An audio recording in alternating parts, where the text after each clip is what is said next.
Good morning. Are you excited? Yes. Wasn't that fantastic? Yes.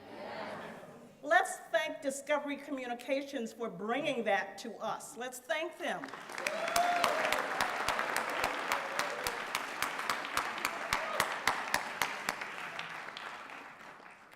I'm Clarice Summersall, one of the administrators at Montgomery College.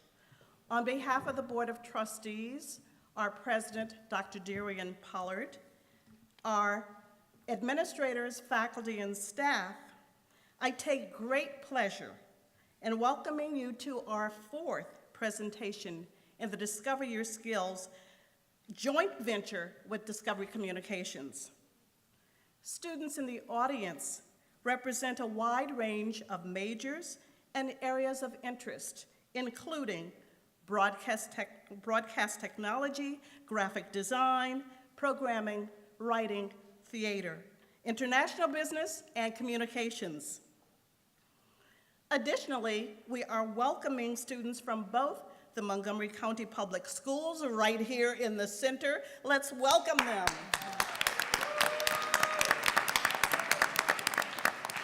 And the universities at Shady Grove.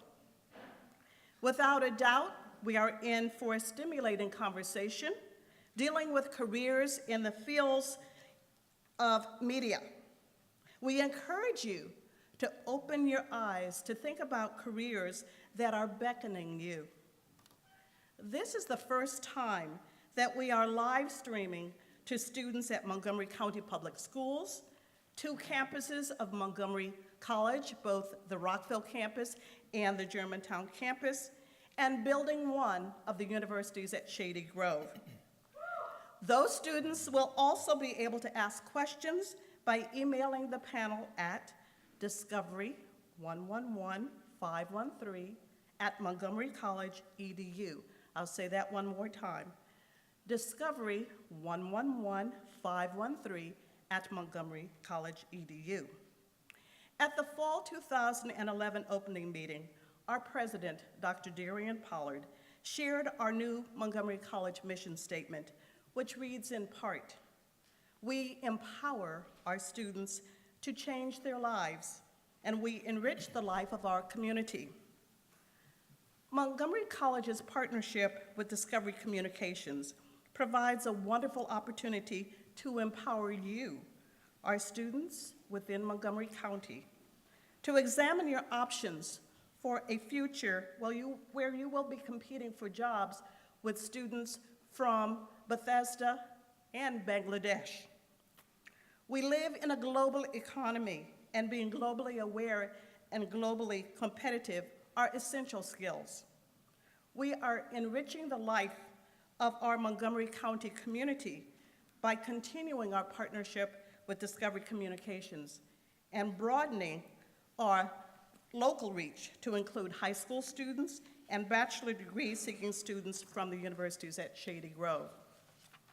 Clearly, our work with a corporate titan like Discovery Communications will speak volumes to you, our students, about our goal of bringing the world of work and its vast opportunities for advancement to you. On August 23, 2011, Discovery Communications announced the expansion of its Discover Your Skills multimedia initiative to include its partnership with Montgomery College. This facet of the partnership focuses on better preparing students with the necessary skills to take advantage of available job opportunities in many areas, including technology. 2 years and 3 presentations later, 2 Montgomery College students have become full-time employees at Discovery Communications, which is headquartered in Silver Spring. Many thanks to our devoted and very capable planning team comprised of representatives from Montgomery College, Montgomery County Public Schools, the universities at Shady Grove, and Discovery Communications for making this special presentation possible. Let's give them a round of applause.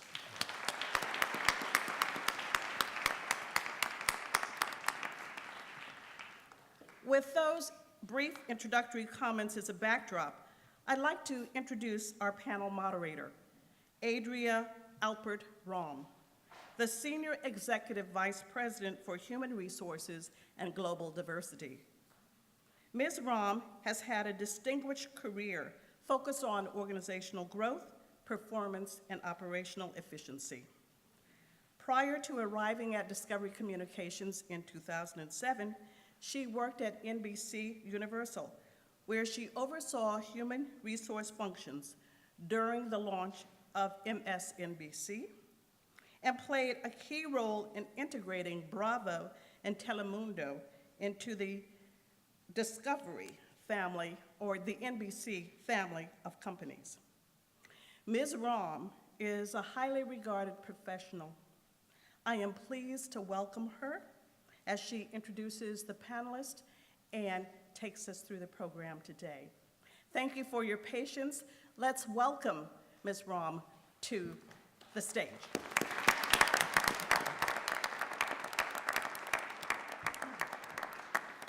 Thank you. Good morning, everyone. It's exciting to be here. This is our fourth panel in a series that we hope will continue. We've been at a number of the locations of Montgomery College, and we're thrilled that the local high schools can participate as well, because often careers begin with the thinking of what you want to do when you go to college and where you go to college, and how you approach your college career, whether it is a career education or a liberal arts education. And starting within the community college and making those decisions, I think, is a great place to start. What's great about our relationship with Montgomery College is that much of your coursework is aligned with our industry, or industries like ours. And I wanted to make clear to you that we're here as Discovery, but we're also here as representatives of the broadcasting and cable industry and new media industry. So when you hear about the careers of our panelists, and we talk a little bit about Discovery, it's not just about working at Discovery, but it's working at any company in the industry. So you need to think of it in terms of the broader industry. But initially, we had a lot of videos here, but I thought I would share our corporate video with you so that you have a sense of Discovery is not just the Discovery Channel, and it's not just your neighbor in Silver Spring, but we are a global organization, and I think you'll enjoy this spot. So let's start with that.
pretty broad-based company, not only including our cable networks, but large expansion in the media space, online media. And so if you're interested in digital media, we're interested in you, and most other companies in our industry will be interested in you. We are based in Silver Spring, as I mentioned, and we have almost 2,000 employees here. And you would say, Silver Spring, for a media company, it's interesting. Our founder, John Hendricks, started our company in his garage in Chevy Chase, Maryland, and ultimately really built the business where he had been living. And we were able to attract a great amount of talent to this area. So not only are we residents in our industry here, but BET, TV One, National Geographic, all of the large broadcast networks all have operations in the area. So if this is where you want to be, you can pursue a career in our industry in this area. We also have large offices, of course, internationally, in New York, in Miami, where we have our biggest offices in the US. Los Angeles is growing as well. So when you think about your career, think about where you want to be, the industry you want to be, and where the jobs are. But it's really exciting that in Maryland, you will find the type of rich opportunities in our industry that exists here. So here's how it's going to work. I'm going to join the panel in a minute, and they'll introduce themselves because they can tell you a lot about themselves rather than me running down the list of names. So they'll share with you a bit about their own background, what they're doing here today, and then we'll get into some career discussion. And we hope that that'll spur some ideas about questions that you might have as we kind of go through the panel, and we'll have that opportunity after to have a lot of interaction with you, and we want that, whether it's online. So hi to everyone that's watching online. Hi to everyone that's going to watch on the portal later. We really love to have an engaged conversation with you guys at Montgomery College, and we've experienced a great relationship, and so we think this is going to be terrific. So I'm going to head over, kind of do a change. Okay, can you hear me? All good? Okay, so we're going to start with each of the panel members sharing who they are, what they do at Discovery, and a little bit about the department they work in. And then we'll get in greater detail about their careers, et cetera. So I'm going to start. Okay. I'm Wayne Caffrey. I'm Director of Post-Production at our facility in Silver Spring and our edit offices up in New York. I'm responsible for all edit and audio operations, network post-production, scheduling, media management at our facilities. So basically, if there's any editing going on in the networks and they want to do it in-house, they come to our facility in Silver Spring. Good morning, everyone. My name is Dexter Cole, and I am Vice President of Programming for the Science Channel, where I am primarily responsible for the overall programming strategy for the network. I kind of like to think of myself as central command. I work with a great team of talented individuals who all come together and lay at my feet how to bring it and present it to the actual audience. And so from that perspective, responsible for the scheduling of the network. So when you sit down in front of your TV and you go through your electronic programming guide, all of those shows were methodically thought out by me and my team. Also responsible for identifying new series and specials that we can bring to the network. We're always looking to see how we can remain competitive within a vastly growing competitive landscape. And also responsible for the overall managing of the programming budget as well. It's a multi-million-dollar budget, and so really at the helm in making the decision how best to allocate the funds for various programs on the network. Hi, my name is Kristen Variola. I manage social media for the TLC network. So that includes all of the shows that you see on the network TLC. I have a team that helps me post and tweet on our social media accounts on Facebook and Twitter, so like us and follow us, please. And I also manage a smaller network in our company's portfolio called Discovery Fit and Health. Good morning. My name is Miguel Monteverde. I'm a vice president in our digital media group, and my team manages all of the digital media and social media initiatives for 6 of our networks, which is everything from the websites to apps to Facebook and Twitter accounts. And by the way, can I just say how impressed I am that you all are here this morning? I was telling some of my fellow colleagues that when I was in college, I was trying to work my schedule so I didn't have any classes on Friday. And it wasn't so that I could go to career panels. first thing in the morning. So if you were worried about whether or not you're going to be successful in your careers, I can tell you you are, because you're making good decisions. I agree. Good morning, everyone. My name is Wendy Douglas. I'm a Senior Director of Production for TLC. Basically, that means I'm an executive producer, so I oversee the creative that goes into TLC shows like Long Island Medium, Breaking Amish, The Little Couple. And I basically work with talent. I oversee scripts, the graphics, the music that goes into the shows. I review the rough and fine cuts before they actually reach you on TV. So I'm in charge of creative on shows. Hi, everyone. I'm Jeff Pellegrini, a National Sales Manager for Animal Planet. And I oversee a team of 11 account executives across the country who put the commercials in between the programs. So I interrupt your program. I'm the guy. No, but it's an important piece of the business because as we bring in the revenue and the funds from our advertisers, then the production teams can then go create the programs that you saw above. So I'm sure everyone says, well, these are really cool jobs. How do we get to the point that these guys are at? So I thought what we would do is ask everyone to take us back, way back to, not way back, as much way back for some of you, right? Way back for me, but way back to college, even maybe before college. And, was this sort of something you were thinking about when you selected college? Was it something that you found in college? Was it actually something you fell upon? So this will give you a little bit of a sense of sitting where you are today, whether you consider our industry, and whether you'd like to be in one of these cool jobs, and how do you get there. So why don't we just start, we'll go kind of right down the list, and then we'll start with you, Jeff, the other way after, okay? Okay, go ahead. Well, I'm from Dublin, Ireland, and when I was 16, I was playing guitar in a rock band, and that's all I ever wanted to do. And I was determined that I was going to make that happen, and it was just my mission in life. But, that wasn't going to fly at home, and my parents weren't too happy with that, so they said they'd support me pursuing music if I got a real job. So I thought the next best thing, other than playing music in a band, would be to record bands.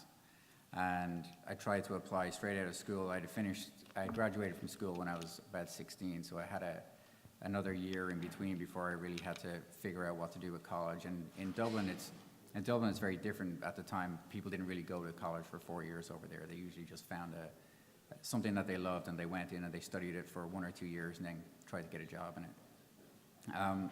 But I didn't get into the school I wanted to get into to study sound. So I took a year and I did a communications course. It's called a pre-college course.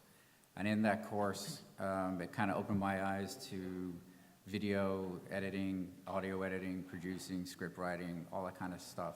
I never really thought about that before. And during that time, I actually got 2 internships. One was with a college that had just been built in Dublin, and they had a great AV department. And then the next one was with a sound rental company, so I wanted to try my hand at both. And then towards the end of that, my mother was living over here, and she had told me she knew about a sound course at American University. So I ended up coming to American University, and I studied sound there for 4 years. And in my last year, I got an internship at a post-production house. And when I went there, I really wanted to try and get into audio post. I was still trying to do the sound thing. And realized, my eyes opened really quickly that it wasn't going to be that easy. I wasn't going to walk into a job, even with 4 years of training. And I realized that I'd have to start at the ground and work my way up, and it's going to take a lot of hard work. But I was really determined. I was going to make it happen.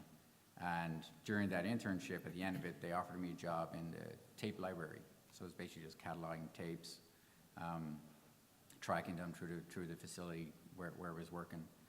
And while I was there, I was like, this is my chance. I'm going to get into audio post. I'm going to go hang out with the audio guys. And I remember going up and meeting with them and talking with them and sitting in on a session. And I said to them, this is what I want to do. I came over from Ireland. This is, I've studied for 4 years. And I said, I'll do anything I can. Can I stay late? I'll work for free, whatever. And they told me no. They told me that they didn't want me on the equipment. They didn't want me to be near it. And the reason I found out later on was that they were very protective of those jobs. There wasn't very many audio jobs in town. and they just didn't like other people coming in. So I was devastated. And I thought to myself, what have I done? I've left home, I've come over here, I spent 4 years, now I'm gonna have to find a new place, and I really wanted to be at this place. It was one of the best places in town. So I ended up talking to some of the editing guys, and I told them what had happened, and they couldn't believe it. They were like, really? It was like, well, I know editing isn't what you want to do, but if you want to try it, you can come and hang out with us. So I started hanging out with them. I was like, wow, this is really cool. You know, these guys are really cool. It was a nice group of people. They were really open about sharing their knowledge and teaching me.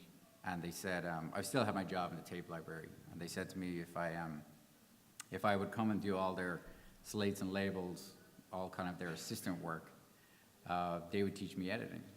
So I had to think about it because I already had my full day shift, and then I'd have to stay at night and do all their stuff. So I did it. I did it for free. So I basically had 2 jobs at this place. And I did that for 6 months, and in 6 months, they actually created a position for me at night, an assistant editor position, because they didn't want me to go anywhere. They wanted me to stay. And from that moment on, 6 months later, I was editing. 6 months later, I was a supervisor at night there.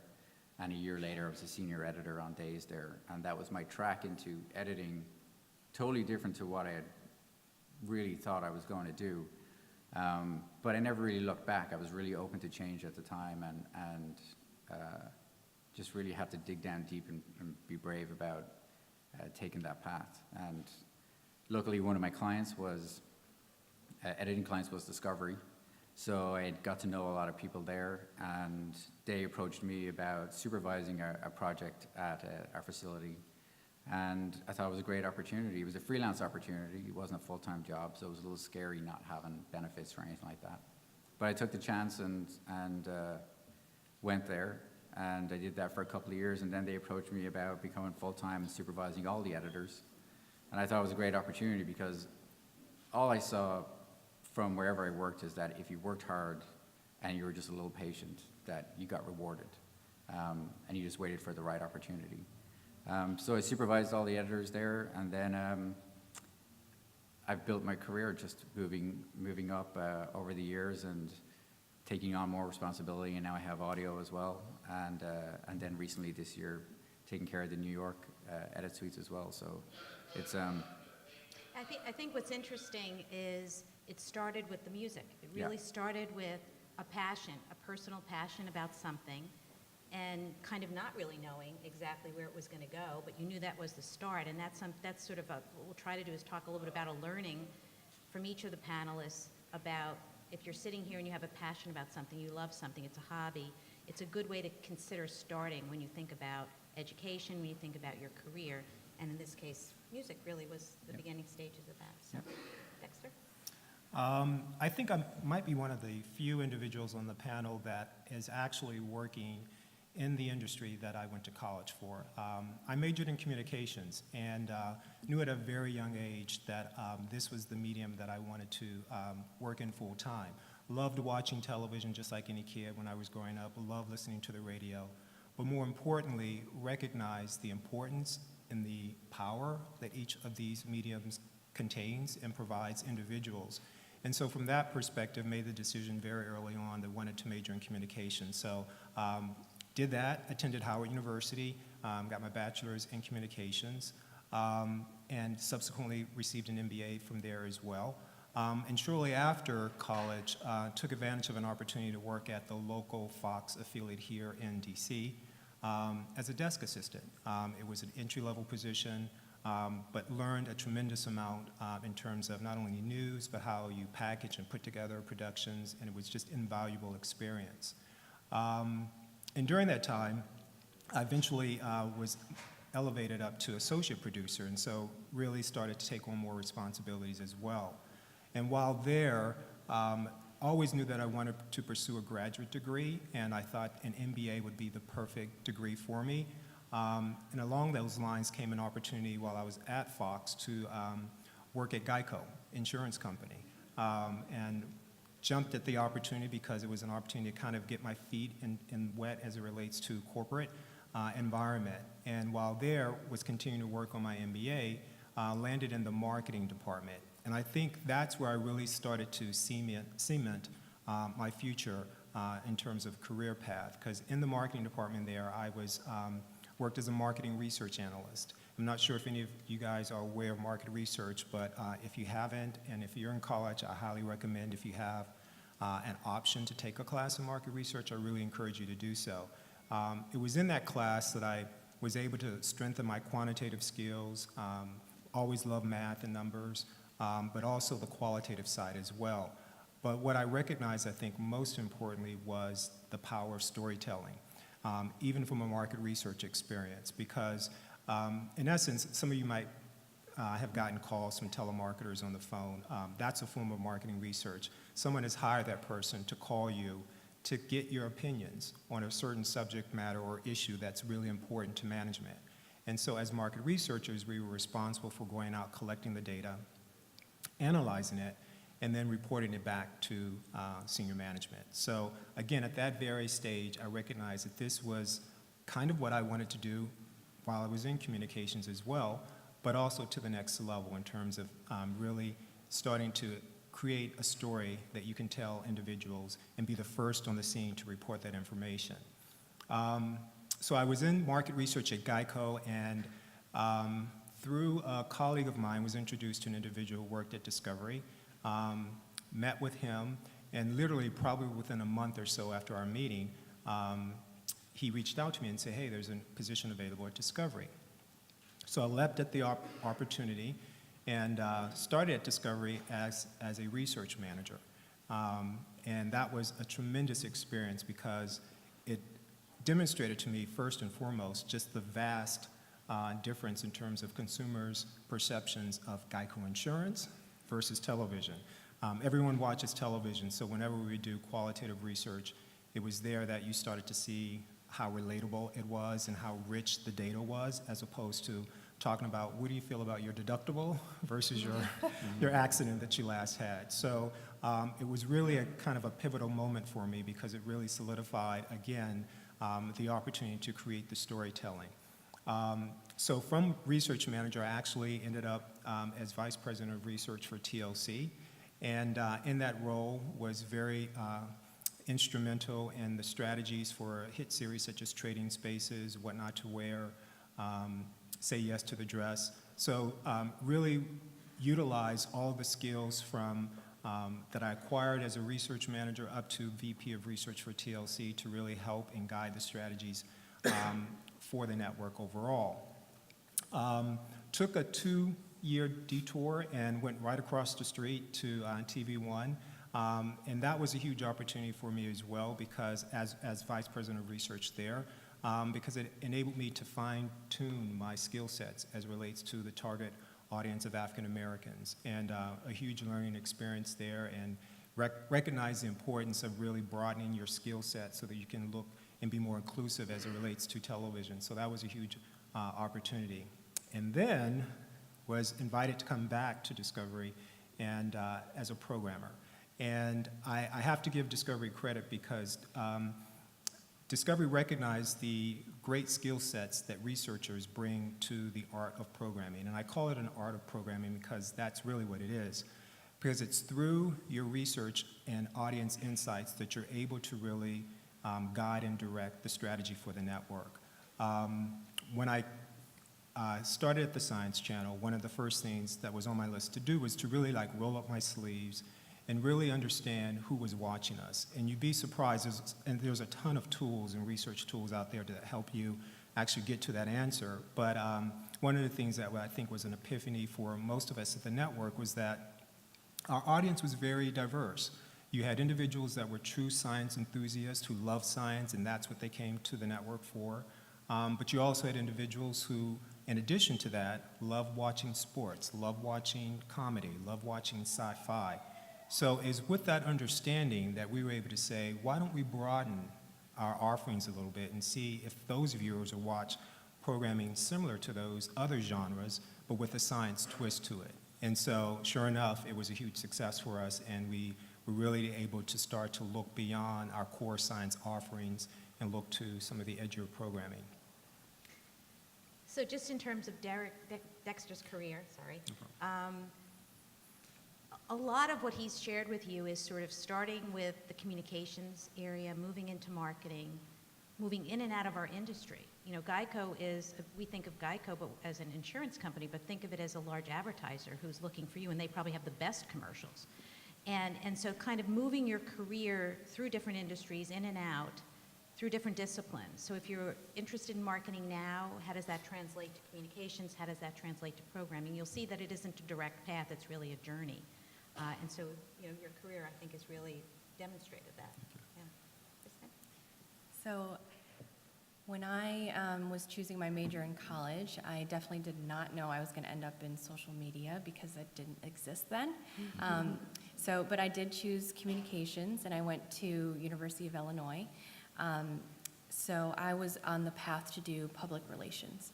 And during my college semesters, every summer I would go back to an internship that I started right when I graduated high school. It was a company called Aon Corporation, and it's a really large insurance underwriting firm based in Chicago, Illinois.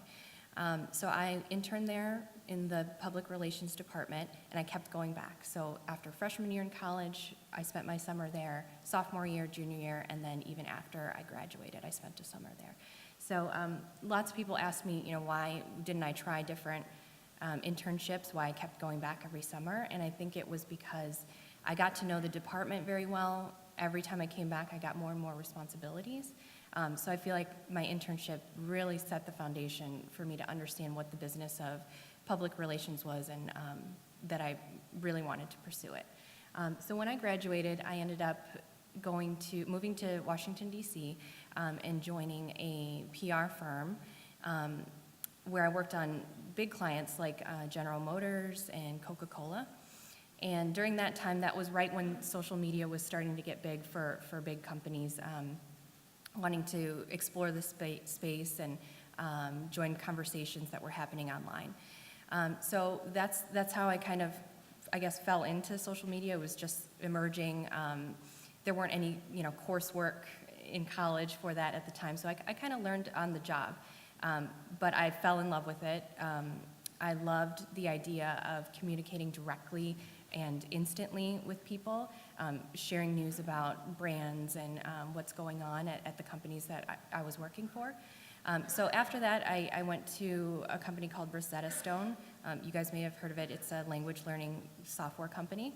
So I spent some time there, and I helped them set up their customer service department for social media. So when people had questions about the product or just needed help, they would call.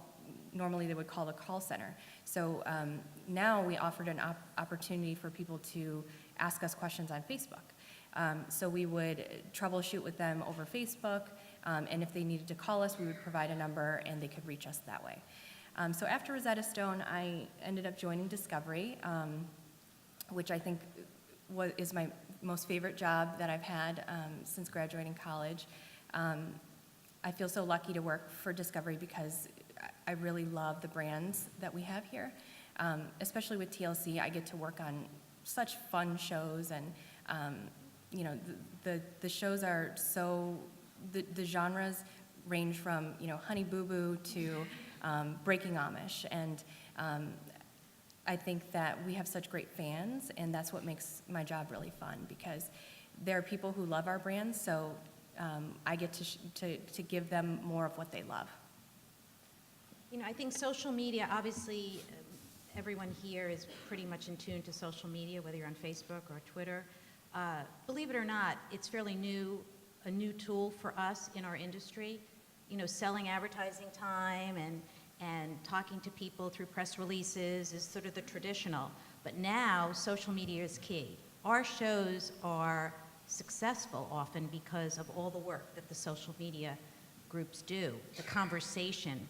I don't know if you all saw the live walk of Valenda, and that was an amazing production on our part, both on air, live, as well as online, and as well as through social media. And the social media conversation about that live event really blew it up.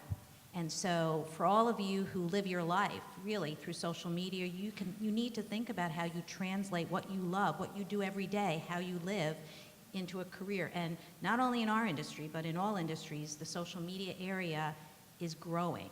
And so it is a huge opportunity for you. So it's how you live and ultimately could be how you pursue your career. So I really do think a lot about social media. Yeah? So I began my career in the United States Army, and it's not because I knew that I wanted to work for Discovery that I went into the Army. Actually, I went to school on an ROTC scholarship. I attended the University of Virginia. I was a political science major.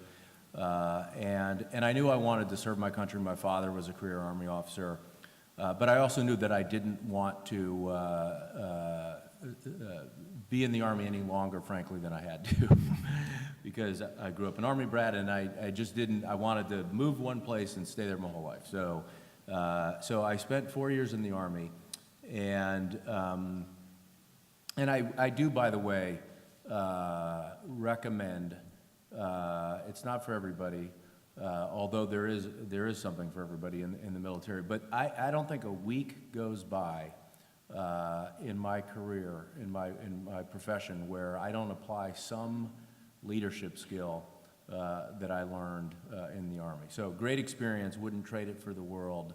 And by the way, in fairness, there were no conflicts when I went in the Army. In other words, there was no real danger of being deployed somewhere and being put in harm's way. As a matter of fact, I spent my 4 years in Hawaii guarding the beaches from, invasion from who knows what. But anyway, so that was my Army experience, 4 years in Hawaii.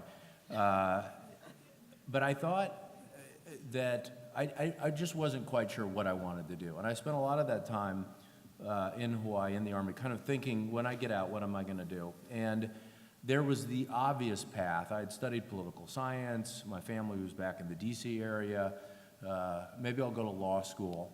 Right there, that's the sort of the profession of choice if you want to be in D.C. is be a lawyer, at least have that education. I thought, well, maybe I'll go to law school, but there wasn't anything about the law that necessarily appealed to me. So I did something, and I don't even know that it was a conscious decision, but because that was the obvious thing to do, I applied to law school, but I only applied to top law schools. I didn't have any safety schools. It was just the top 20, I applied to, I think, 6 law schools, top 20 law schools, and I didn't get in to any of the law schools. I didn't have a backup. I just applied to the good ones, and I didn't get in. And so I was out of the Army. This was 1994, and I hadn't gotten into law school. So the next obvious thing was to get a job on the Hill, something in politics, because that's what I had studied. But before I did that, I thought, well, I just spent 4 years in the Army. I didn't get into law school. I don't need to be in a rush, so I'm going to go backpacking around Africa and Europe. So I just disappeared. I actually was still technically in the Army. I was on leave, and so I applied for a loan as a captain in the Army, and they gave me $5,000, just a signature loan. And I took that to go travel the world. And so while I was traveling the world, that was the summer of '94, there were 2 things that were going on back here. One, the web was basically being invented and was exploding. And I had some introduction to it. Being in Hawaii, I had a computer. It was my first PC. I got an AOL disk and put AOL on it. And it was how I was in touch with my family. It was how I kind of kept up on ACC basketball scores, and this is, it's how I kept up on, because Hawaii was a pretty remote place. So I was using AOL at the time, so I was familiar as a consumer with this whole online thing that wasn't very popular then. I mean, this was 94, and so that was one of the things that was happening, was the web was starting to become a thing that people was aware of. And the other thing was that there was a big midterm election thing happening here with Newt Gingrich and Bill Clinton, and a lot of political stuff going on. And as I was traveling, I would try and find the international version of Newsweek or Time Magazine or the Herald Tribune, just to see what was going on back in the United States. And inevitably, the articles that I was finding myself more interested in reading about was about the web and what was going on with,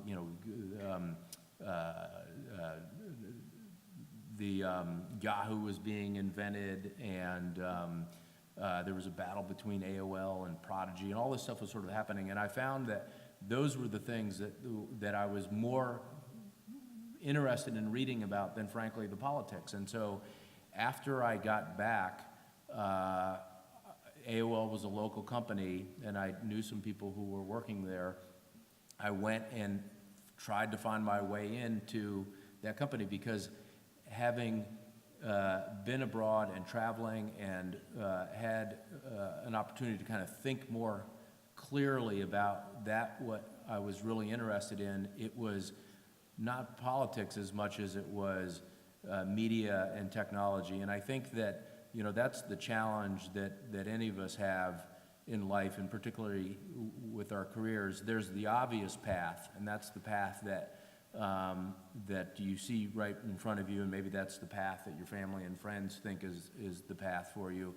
And then there's the right path, and that's the right path for you, and that's the path that is going to really make you happy. And that's what I needed to figure out for myself, was the right path versus the obvious path. And that's ultimately what I did. I picked the right path for me, which was digital media and technology, and I was at AOL for 13 years. And then after having spent time helping to build that company and define that business, I was looking for a new opportunity in Discovery, which was really kind of a traditional cable television company.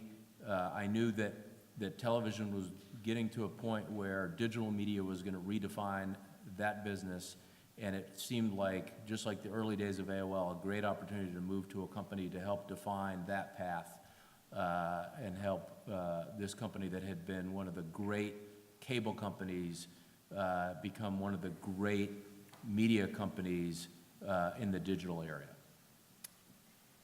So just one of the takeaways, the military. I don't know how many folks here are returning veterans that are back in school after they've served, but our industry, as many other industries, really value what you learn in the military.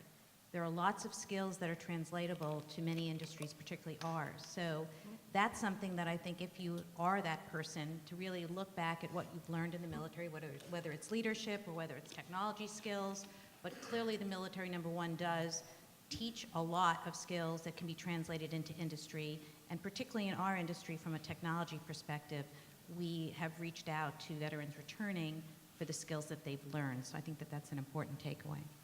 Wendy? Well, I think I had a bit of a unique start to my career because I started in front of the camera. I grew up doing TV commercials and a lot of print ads since I was about 3 or 4 years old.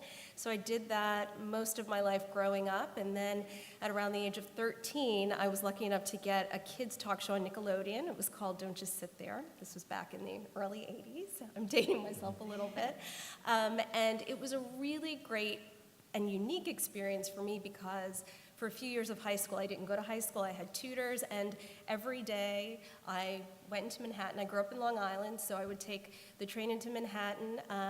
I would have tutoring from 8 to 11 a.m., 11 to 12 was rehearsal, 12 to 1 lunch, and 1 to 6 we would tape a kids' talk show, and then I'd go home and I'd have to memorize a 50-page script and also do high school homework. So that I kind of consider as the beginning of my career because I think I almost worked harder then than I do sometimes now. But it was great because it taught me at a young age what communications was all about, what television was all about, all that went into television, from production to programming to ad sales to now digital media. And I learned a lot. And I didn't realize, I just went there. It was a kids' talk show on Nickelodeon, so I was having fun. We were doing fun segments, interviewing celebrities. It was great. But while I was doing it, I didn't realize I was learning about cameras and scripts and what it meant to have a rough cut and what it meant to have a fine cut. So while I was doing that, I thought, wow, I really love this process of television, and I just love TV. I love that television is entertaining, and it can also be educational as well, especially kids' television. So I also knew that I loved being in front of the camera, and I thought, well, I can continue trying to do the hosting, acting thing, but I think a backup plan would be working behind the scenes. So after the show was over, my parents said, you have to go to college. You're not just gonna run around Manhattan and audition for things. So I said, okay, that's fair. So I went to a small liberal arts college in Poughkeepsie, New York, Vassar College, and I was a drama major with a minor in English, and Vassar was a really great experience for me personally because it was a small school and I liked having the smaller classes and taking theater and English, and I took a lot of film classes to learn about film, behind the scenes of film, technology, film theory, and it was just a really cool experience. And while I was at Vassar, I was still commuting to New York, doing a lot of auditions and doing some commercials and hosting. And while I was at Vassar and I did the theater and the creative, I just kept thinking, wow, I just love acting and theater, maybe I want to do this now. So I did a little bit of back and forth, but after I graduated, I went back to New York City. I auditioned for a couple of years, and at night I worked in a law firm as an assistant because it allowed me to audition during the day and work at night and, you know, make money at the law firm. So that was interesting. And then after a couple of years of not getting a lot of work in front of the camera, because that is a reality, it's such a competitive industry, I thought, okay, maybe I need to go to grad school and learn more about the technical side of film and television, because believe it or not, so much had changed even just within 4 or 5 years. You know, the way you edit was completely different than, you know, when I was doing my show. So I applied to graduate school. I came here to the DC area to American University, and I went to grad school. I studied film and television, and really enjoyed that. I really enjoyed script writing, but I realized, wow, I like the creative, you know, producing side of things, the technical, like lighting and running cameras. It wasn't connecting with me. So I think whether you're in graduate school or college, it's really good to take a variety of courses because you can really start to really understand, I love this, I don't like this, I want to do this, I know I don't want to do that. So I think I was about a year, not even a year, excuse me, a couple of months into grad school, and a producer who used to work on my show at Nickelodeon was working at Discovery Kids, and she called me and she said, I really want you to come in and audition for this Discovery Kids show. And I said, oh, you know, I'm kind of in grad school, I'm trying to do the responsible thing and not do on-camera stuff anymore and, you know, learn behind the scenes of television. She's like, Wendy, you'll be perfect for this, just come in. So I said, okay. So I went in, I auditioned for a Discovery Kids show. I didn't get the part, but I did get a job as a production coordinator at Discovery Kids. I don't know how it happened. And I thought, okay, how am I gonna go to grad school and work full-time at Discovery Kids? But, you know, you figure it out, and what's interesting is that I walked in there thinking, okay, I may get this job as a host, which would be really exciting, but I walked out, I didn't get it. You just never know sometimes. And a production coordinator position was available, and she offered it to me because she knew I could do it, and I couldn't turn it down. And it was another great experience for me because I was working and going to grad school at night, which was difficult, but I was learning so much. I was learning the technical in grad school, and I was getting hands-on experience at Discovery.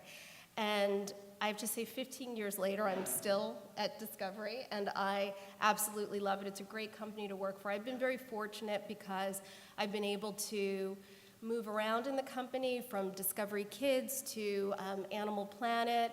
Most of the years at Discovery, I've been in either programming or production. At Animal Planet, I was able to work on a lot of different programming. I was able to go out in the field a lot, get hands-on experience. I worked on the Crocodile Hunter series. I worked on the first Puppy Bowl. So a lot of time on content and creative and editorial. I then moved on to Discovery Health as an executive producer. And I have to tell you, when you move around like this, it's also very scary. It's like risk-taking because I knew nothing about animals. Discovery Health really scared me, and I said, health programming, and I have to do all of these shows where women are giving birth. I don't want to look at that, you know. It was scary, but you have to sometimes get out of your comfort zone and just take that step forward when an opportunity is there and go for it. And I'm so thankful that I did that because I had an amazing experience at Animal Planet, an amazing experience at Discovery Health, and now I'm currently at TLC. I've been at TLC for about 5 or 6 years now, and like Kristen and I work very closely together on a lot of projects. It's a great, all the brands at Discovery are great, but I think TLC, it is a lot of fun, and I get to work on shows, like I said before, like Long Island Medium, Breaking Amish, and there's a lot of variety there, so it really does stretch your creative juices to, one minute you could be working on a wedding show, the next, a serious show where someone is talking to dead people, and I love it. So I think that to say all of that, it's that you never know. You go into things thinking it's going to be one way, and then it turns out another way, and it's okay sometimes to go a different course. It's okay sometimes to take risk. And it's okay when things are scary because it'll work out. But you have to know what you love, know yourself, and just go for what you love because we dedicate so many hours to our career. So you gotta love it and enjoy it and have a passion for it. And I think it's interesting, you think about the on-air world, right? Very competitive, but to kind of just say at one point in one's career that, you know what, I may not make it as a long-term career as an on-air person as much as I love it, but to translate everything you learned since you were little about the industry and to kind of sit back and worry about everybody else that's on air, I think is kind of interesting. So Jeff, you're the money man, so let's give them a little bit of the sales side of it. It was actually interesting. Early on in my life, I was the kid who knew every jingle to every commercial that would come out. I was like fixated on those commercials. So where my mother would actually, try and change the channel, and yes, I'm dating myself because it used to be on the television itself where you change the channel. And I said, wait, hold on, I want to, finish seeing that commercial. And of course, I loved, TV and the shows as well. So I kind of always had that in the back of my mind as interest for me. I went to a small liberal arts college up in upstate New York, Hobart. I was an English major. Actually, in hindsight, wish I had what you guys have, which is the ability to, kind of focus, because I knew I was interested in the kind of marketing or communications or television space at the time. But coming out of college, 1993 was a tough job market. Really difficult. I think I went through 3 or 4 months of interviewing at ad agencies and TV networks, and finally landed a position at ESPN as an intern in the communications department. And I'll tell you a little bit of a story about how I actually got that position, because over those 3 or 4 months when I was getting the rejections at the places that I was interviewing, my home base was the library. I'd go to the library and prepare for the next meeting. And in the library, I was reading every trade magazine I can get my hands on. Adweek, Ad Age, Variety, Broadcasting and Cable, anything that I could do to further kind of educate myself about the business.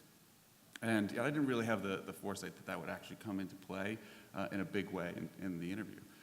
So I finally got the interview at ESPN, and it was an informational interview. And when I got on the phone with Rosa Gaddy, who's the head of communications, she said, I just need to tell you, I do not have a job. She must have said it 15 times.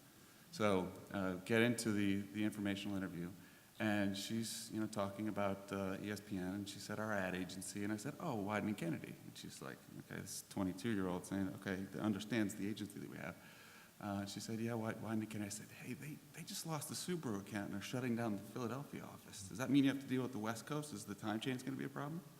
And she was like, whoa, okay. And so she said, hold on a minute. Walked outside, came back 10 minutes later and said, when can you start?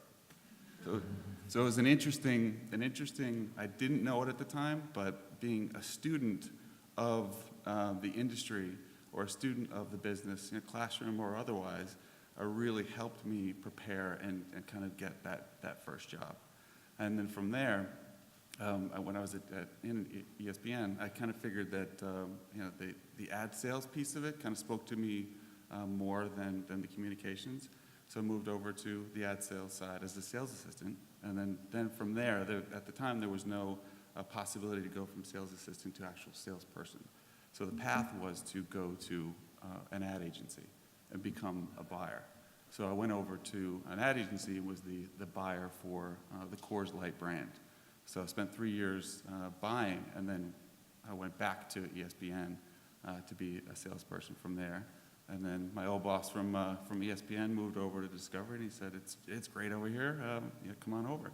So I've been at Discovery Channel for 11 years since. But it's a great opportunity to sell an amazing brand. It really resonates on the street and talking to our advertisers. And I'm just fortunate to be able to sell this brand. Great. I'm going to start with you, Jeff, in a second. We don't have a whole lot of time, but I do want to make sure that we start with what your decisions are and what's next for you. And so we're going to talk a little bit about internships. How do you get a sense of your first step in the industry? How do you move towards that, whatever graduation point, whether it's 2 years or 4 years, and what's that first job? So just first of all, Discovery has an internship program, as all of the industry does, broadcasting and cable industry, radio, et cetera, new media. Internships are key in terms of you experimenting, in terms of what you want to do, getting a network, people that you know. You've heard from the panel, so many people met people who helped them along the way through internships, summer jobs, et cetera. And so what I wanted to do is, number one, ask the panel, and we'll start with you, Jeff, but we'll kind of do random after that. What's the value of an internship, whether it's an internship that you've had or whether you've been a manager of an intern? And then what's the first level job in your career today that these guys should think about and research? What might be that first job if I were to pursue ad sales, if I were to pursue digital media, social media, programming, et cetera? What should they think about, and how should they approach sort of that first internship? So it's a broad question, and you guys can kind of jump in, but I'll start with you, because ad sales, I think, is an area that there are a lot of entry-level jobs in, a lot, and they're around the country, not necessarily just in New York. And what we find is many college students aren't that familiar with the career. So I'm going to let you go. Sure. I mean, I think the internship role is a critical one, especially on the sales assistant side, because I didn't, frankly, at the time when I started my career, know that piece of it either. But you really get in and get a sense of what ad sales is all about. You kind of get your hands in on it and understand the relationship of the client to the seller, and we get to know the interns. Because I'd say, maybe 25% of the assistants that we hire really come up from our internship program.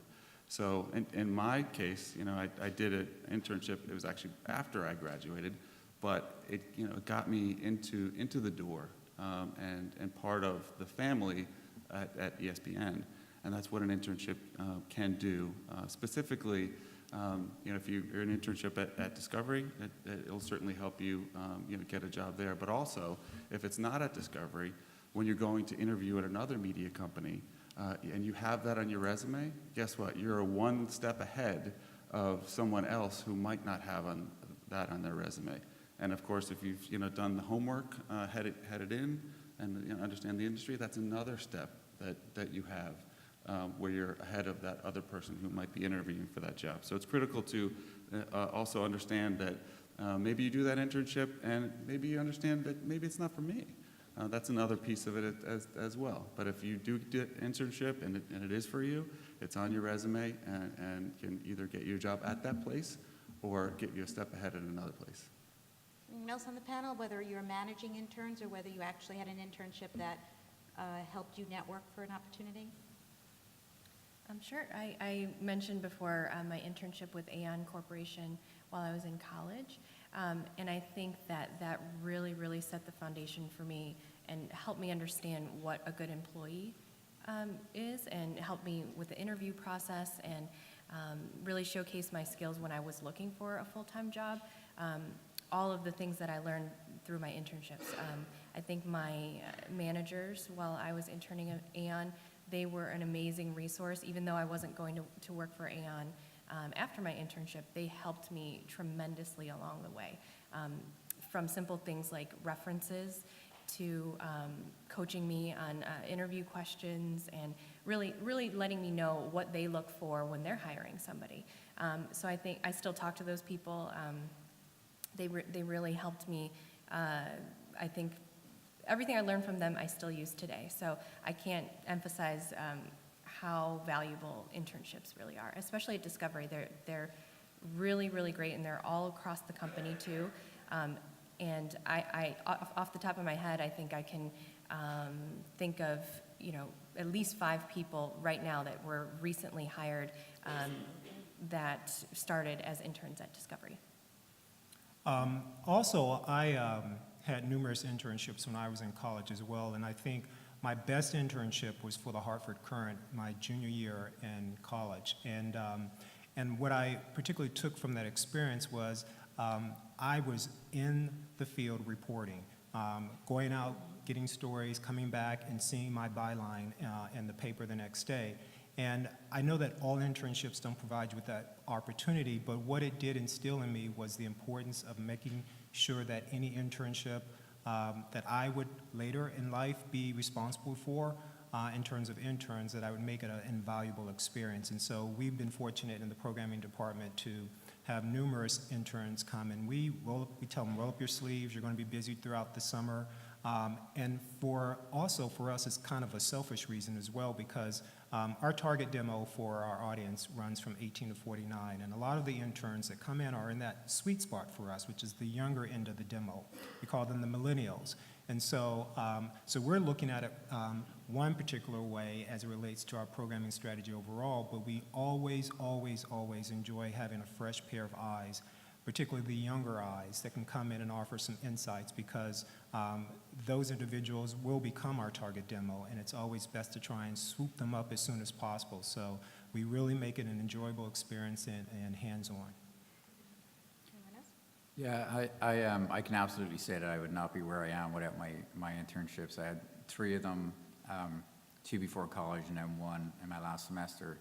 And the last one actually starting me on my career, but it really helped me prepare for the real world and what having a job was going to be, because there is a bit of a shock when you come out of school and you get into a company and there is competition for jobs, and you realize that, it made me really, I was already a hard worker, but it made me realize I really got to work hard if I want to get this. And being okay with starting at the bottom somewhere and working my way up. And if people want to get into editing and audio here, I would say the best advice I can give is to find a place, not necessarily a big place, but a smaller place, more of a boutique place, that's going to be open to either you starting in a entry-level position or starting as an intern and just soaking up everything you can get, and just be willing to work as hard as you can and learn as much as you can, because we're always looking for the next talent, and all the editors I know, all the senior editors I know, the best guys, they all started as interns somewhere, and they all started from the bottom up, and most of them started in boutiques. So that's the advice I would give, and we're always looking for the new talent, and honestly, that's where we get the next bet. The next rock star editor is always usually an intern that we're working with. Okay. We have about 20 minutes for question and answer, and we can have a conversation on the panel, or we can answer your questions. So anyone in the audience that has a question, and I think that we're getting some questions online as well, so I'm going to throw it to the audience. Yes. I'll repeat the question. I have a couple. All right, give us your first. How effective is it to have a degree versus experience? Please come to the mic right here. Oh, okay. And there's a mic up there, too. Great, thank you. My question was, how effective was it having a degree to get the job, or was it like more experience? Okay, good question. Anyone on the panel? I think you have to have them both, preferably. Degree for sure, because degree get your foot in the door, in essence. But I think, in tandem, experience is just as important. When we are looking for new talent, obviously we look for degreed individuals, but the experience is also critically important. And I'm often asked the question how you develop experience in an area that you don't have any experience in. And my advice to individuals is just be persistent, and also look at areas that are similar to the area that you're interested in. So for an example, for programming, there's no degree to get a programming position. And so what that entails is really isolating skill sets that I think are critical from a programming perspective. It's analysis. So anything you can do in terms of developing your strong analytical skills is critically important. Obviously communication skills, but also strategy. That is probably what I spend 90% of my job doing, is trying to figure out what's the next big hit for us, and how can I schedule a new series that we're all passionate about in a time slot that's going to be most effective for us. So it really does depend on experience, but a lot of that experience can be gleaned in other areas. And I think while in college, thank you, these are mine. I think while in school, depending upon what you want to do, for instance, the internship that we have with Montgomery College, which is the technical internship, whether you want to be an audio, an editor, whether you want to be in master control, having internships through your technical education and your career education is incredibly important. So having both, whether that is at the end of the 2-year degree, as with the 2 students that we've hired from Montgomery College, they graduated with a 2-year degree with internship experience, and they're on the job now. And often many companies like ours do provide educational assistance to continue to pursue your degree. So pursuing your degree to a 4-year might be while you're working, as opposed to necessarily going straight through for a 4-year degree. So it really depends on the career that you are selecting. I think that if it's the technical side, a 2-year degree, internship experience, and then pursuing the 4-year degree, whether it's while in school or after the internship, I think is valuable. But it really depends on the skills that you have. Okay, do you have one more? 2 more. Okay, Well, this one's basically just off the top of my head. Okay. I really love playing video games and commentating over them. And I love editing. I loved it since I was like 13. So I just want to know which specific field that you all do, which one would I apply to? okay. So if someone is a great, is a gamer, right? Gamer, and you like to commentate about the game, how would you translate those skills into a career? So you may know that, I mean, there obviously are entire, there are thousands upon thousands of videos on YouTube and Machinima and that are similar. People who are gaming and commenting, and they're entertainment. And I think that one of the things that's exciting about the media business is that entertainment is being redefined. I mean, traditional television entertainment were 30, 60-minute shows. And now, if you're really into Call of Duty, there's no Call of Duty show, but you can go onto YouTube and watch videos like the ones that you make of guys playing Call of Duty and commenting or analyzing what they're doing. And for you, that's more entertaining than a show, because that's the thing that you're interested in. And I think, sort of going off your original question, look, if somebody's applying for a job, an entry-level job, I look to see if they have a degree, because the degree tells me that that they can accomplish something, that they can, it's not easy getting a degree, that they are able to commit themselves to a goal of going to school, getting an education, getting a degree. I'm less concerned about what that degree is in, partly because what I do in the digital media space, it's less about what you learned in the classroom and more about the life you live. And so that's kind of what I look for, is someone who, aside from what they studied, do they live digital? Do they live social? Is that how they spend their time? Is that, something they do for fun, regardless of whether or not they were going to get credit for it? And so hearing that this is something you do for fun, you know, I hear that and I go, okay, this is a guy who's living it. He's not just studying it, he's actually living it. And that's experience. It's not an internship, it's not on-the-job experience, but that's experience that as an employer, I'm gonna value. But what you can consider is, for everything that you go online for, there's a company behind what you're watching. There's a company behind who made that YouTube video.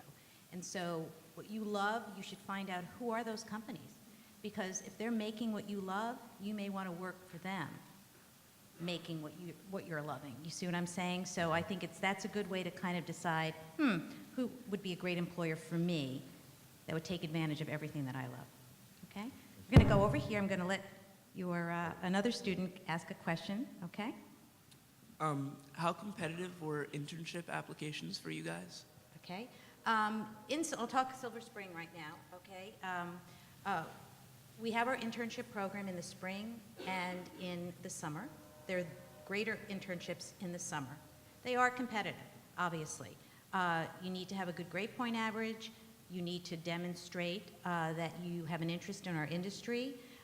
And often we require a video interview, or we have a cool way of you doing a video yourself and applying. So it is competitive. But if you're targeted, you know what you want, you can articulate it in your application, you should have a good chance, not just with us, but with everyone. We have about 100 internships in the summertime, and in the spring a bit less, but they're all posted, and you should take a look at them and look at other companies like ours and see what type of an internship you might want to apply for, and go for it, okay? And work with your college placement office to get advice on how to write the resume, how to write the cover letter, how to pitch yourself. What is your story? You're a brand. Why would we select you over someone else? And that's really what you have to think about, okay? And you had one more. Yes. I just want to ask a quick one about the video you guys showed at the beginning. Uh-huh. Which editing software was used for it? Oh, gosh. Avid? Avid. Okay. Great, thank That you, was it. thank you. Yes? Avid. Okay. Hi. What would you recommend for a person who's more interested in like the creation of shows? Like, how would I pursue that? Wendy? No, I think That's what she does. That's a little bit of what I do. I think that you could look at internships or jobs in development or in production. So in development, that's really where we start developing the ideas for shows. And what's great is that you have so many different avenues. At Discovery, we work with a lot of outside production companies. The production companies are the ones that are out there actually pitching shows to us and also executing out in the field shooting the shows. So there are a ton of production companies all over the world and a lot right here in our backyard in the DC area. So you could work with production companies, and within those companies, they are constantly brainstorming ideas for shows and pitching them to all of the Discovery networks. Or you could be on the network side and work at like a Discovery or a BET or a TV1 and actually work in development at the network and develop our own internal ideas, or take pitches from outside production companies and be in a position where you can say, yes, that's right for our brand, or no, that's off brand. In production, we do a little bit of development, and we also do more of the executing, where you actually interact with the producers who are out in the field on what's going on the screen. So I would look at development, production opportunities at production companies, at networks, and it would be either, development assistant or coordinator as an entry level, or production coordinator, production assistant. One more. I was interested in going into communications. Would that be the route I should go into? That majoring? falls under communications, Okay. sure. And are you specifically interested in television? Media in general, just any outlet. I'm just interested in, creating, getting my ideas out there, communicating those ideas to the world. And marketing, I mean, what you're really describing could be developing a marketing strategy. You use your creative skills there. It might mean developing programming ideas. So what you might consider is a few internships or a few experiences in a couple of areas, and that'll help define what you like. Okay, thank you. Good. We'll go back and forth for each mic, so we'll go right there. Yes, lately I've been trying to like make my own music, and I'm just into that. And I was wondering how I can get into the production of making the music for the TV shows.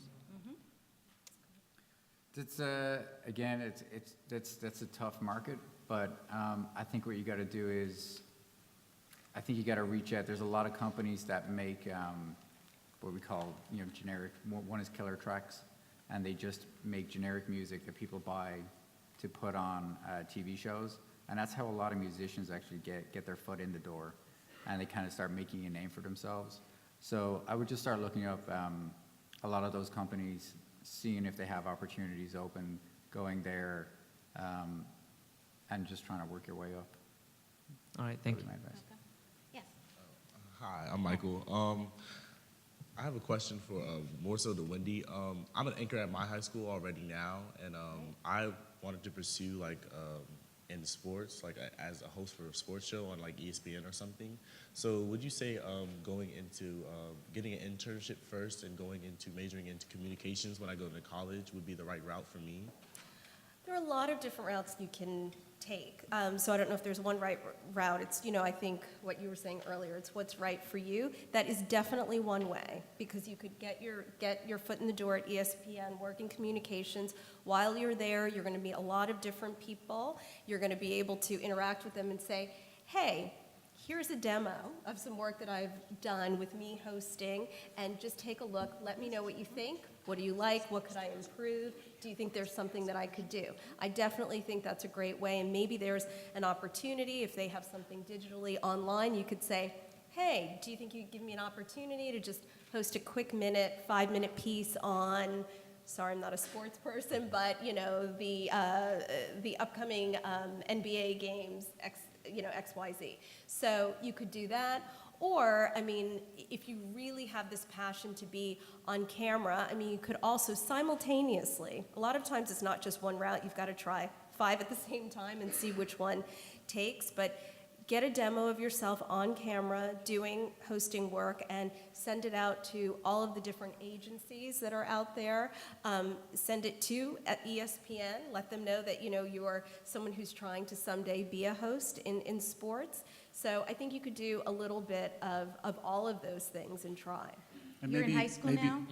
Okay, so I think at this point, you should probably consider what school you go to relative to who might have opportunities for you to be on air at the university, so that you can have experience while you're going to school and utilize the on-air skills that you're using in high school. So select a school where that will provide you the opportunity to do that. And Okay? don't discount the kind of local TV stations as well. Right. They have sports departments, and if you're coming into ESPN looking for that internship and you've already got a local kind of TV station sports background internship, you're going to be one step ahead. We'll get to everyone, but I'm going to get a question that was sent in online, and this is an interesting one. What would you say to parents who undervalue unpaid internships for their college-age children? Well, I'll answer that since I'm in human resources. The reality is, in our industry, we've really moved in the direction of paid internships. And so you won't find as much in the broadcasting and cable industry anymore unpaid internships. So that issue with your parents will likely not be an issue.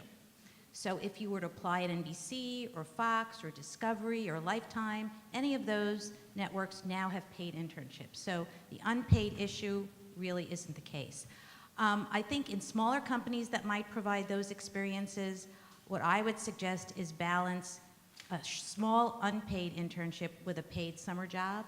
So many unpaid internships might be 2 days a week or 3 days a week. And if you can supplement that with a summer job that pays, I think your parents might be more comfortable with that. It is very challenging not to, of course, work while in school or over the summer. So the reality is, in our industry, it's good news, because the majority of our internships now in the industry are paid, and so that's not something that you will face. Okay. How would you recommend finding a business that would help finance your pursuit of education? Okay, I'll answer that. In most cases, depending upon an entry-level job in our industry would minimally require a 2-year degree. But most large companies in our industry, including Discovery, do have education programs for employees that pay toward tuition assistance. And you'll find that at most large broadcasting and cable companies. So I think in our industry, there aren't a lot of positions that are available for someone right out of high school, but at a 2-year degree level and someone that wants to pursue the additional 2 years while working, those programs do exist. So I think that all you need to do is go on each of the websites of the companies that you're interested in. You can see if there's educational assistance. Thank you. Okay? Okay? Hi, I'm trying to pursue a career as either a creative producer or a host on a daytime talk show of some sort, and I'm kind of wondering how I would even go about that, what route to take. Wendy, any advice there? Sure. You're in college? Oh no, I'm actually a high school student. You're a high I'm an anchor as well. Oh, okay, great. Yeah. No, you're already starting, which is great. I think like what Adria said earlier, in terms of looking at what school you want to go to, a school that's able to, if you know that this is what you want to do, help you in terms of opportunities to get more on-camera experience and practice, but also I think it's a good backup to take classes in communications, so you learn a little bit of in front of the camera, but also behind the scenes. And I think that while you're in college, try to get internships, whether it's, host an internship that allows you to host or do something on the creative side. I didn't say it earlier, but I forgot I left out a couple of years of my life, but I also did internships as well, and they are so invaluable and on so many levels. So I think it's your school choice, but also doing internships, and local television is another, I think, great way to get your foot in the door, reaching out to local TV stations, reaching out to local production companies and just saying, hey, it can never hurt. Hey, when you get to a point where maybe you have a demo, this is some of my on-camera work, I'm very interested in, hosting, or hey, I have a lot of great creative ideas for daytime shows, would love to come in, even for informational interviews. I do those with people all the time, just to sit down with someone and answer questions, help them out, so you can do informational interviews with people. Those are all routes that I think you should take, and do them all. Don't just do one. You have to do a little bit of everything. And all the daytime shows, all the daytime talk shows, all the late night shows have large interns, groups of interns, all of them. Having worked at NBC for 25 years, Saturday Night Live, Conan, all had a very large contingent of interns every season. So if you like a particular show or you like the experience that you'd get on a particular show, you can absolutely search internships on those shows, and they are available. But you'll need to be in college and probably at the point of a sophomore before you apply. Okay. Okay. Could I ask one more question? Okay? Also, what are the deadlines in the real world like in a reality TV show setting? And do you find that people struggle to be real on camera? And how do you deal with that when they're acting in a way that's not very real? Wow, that's a great question. Deadlines is interesting. They vary. In reality television, they're pretty tight. We shoot and we turn things around really quickly, whereas for a Discovery Channel or an Animal Planet where you're doing maybe nature documentaries, they have a year or two to do a production, which is like a luxury to TLC, because you can't predict, when the cougar is going to race over to that corner. It's when the cougar wants to go, whether it's, in the first month or the third month, you just have to wait for it. But in reality TV, we do have tight deadlines, and it is interesting. It's a fine line. We really, and especially at Discovery and TLC, we really value the work that we do when we say we're doing reality television. We really try to be what we call a fly on the wall. You sit back and just let the reality play out. And it is true. Sometimes it doesn't play out the way you want it to, and you have to change the plan. And, I think we have programming goals, and we try to hit those, but there are times when things have to change because the show just didn't go the way we thought it would go. So you have to kind of stay true to that promise of being true reality and just letting it unravel. And, that's the beauty of not doing live TV, because once you see what you get, you can get into post-production and, edit it and put music to it and graphics and kind of help it come to life and evolve. But yeah, deadlines are tight and sometimes can be a challenge and things have to change.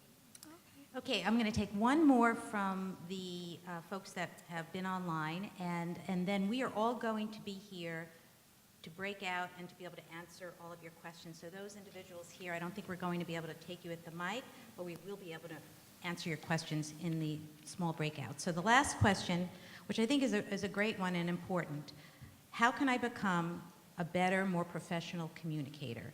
And how did you learn to be that? Anyone? There's an interesting piece. I actually wanted to share this as well. Beyond the classroom experience here, Montgomery has created a community. So utilize this community to hone your interpersonal skills. So, whatever job you get into and working for a large company, whether you're in production or whether you're in sales, it's really important in how you interact with the folks at the workplace or a client in general. So utilize this community to be with each other and understand the interpersonal skill. I think from a social media perspective, to be a better communicator, I always look at brands on social media and I think about why I like them. And usually it's because they get their point across really effectively. So I would suggest, following the brands that you like on social media and really, take a look at why you like them. Is it because of their style, and is it short and concise, or are they funny? So I think from social media perspective, you can learn a lot just by observing online. I think, and I touched upon this when I talked about trying to find your path. There's a guy named Joseph Campbell who had a mantra, it was follow your bliss. And the idea was that if you're following the thing that you really are passionate about, then it's just going to come easy to you. And I think about the fact that when I first interviewed at AOL right out of the Army, I had been in the Army. I had no media background at all, and I got the job. And I got the job because I was really, really, really into the online medium, and I found it fascinating, and I used it a lot. I was spending a lot of time online, and again, this was in the early 90s when that was kind of unusual. And so I was able to communicate that really well to the people who were hiring because it was something that I was very passionate about and liked. And I think that part of being a good communicator is, right, they tell you if you want to write a book, write about what you know. Part of being a good communicator is communicating about the things that you're very passionate about. So, and that, that sort of goes along with that follow your bliss. And I think that I will pick up on that because I love that and I might steal that. Follow your bliss. What other lessons have you learned today? Work hard. Take every opportunity that presents itself. Take entry-level positions. Take advantage of internships. I want the people who still have lots of questions to know that you will be able to pose your questions, but we're going to conclude the taping and the live streaming at this point, but not before we thank our panelists from Discovery Communications.